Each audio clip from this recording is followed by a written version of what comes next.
While I was putting together the factoring videos, my wife asked a good question. Now, she's not a big fan of mathematics, but as she was watching the factoring, she just asked the question, so what's the point? Why do you even care how to factor something?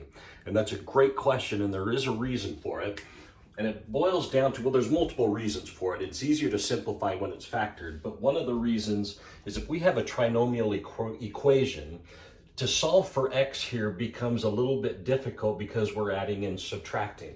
But if we can factor it down and get two things multiplied together to equal 0, if you have a times b equal to 0, the only way that can happen is if either a is 0 or b is 0, or both. But that's the only way that it can possibly be equal to 0.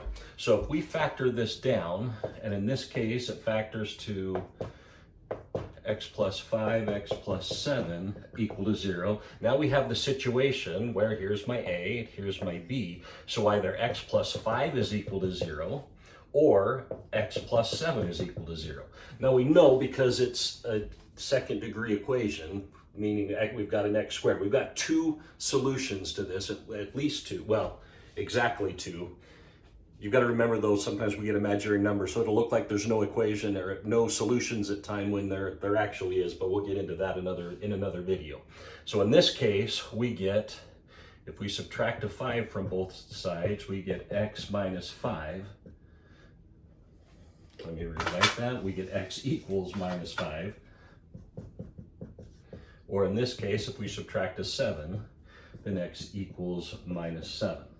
So my two solutions then are negative 5 and negative 7. Now we do want to plug that back in and make sure that both of those work. But that's why we want to factor, is it gives us an opportunity to come up with a solution or possible solutions that will fit this equation. And in this case, both negative 5 and negative 7 fit the equation and are our solutions.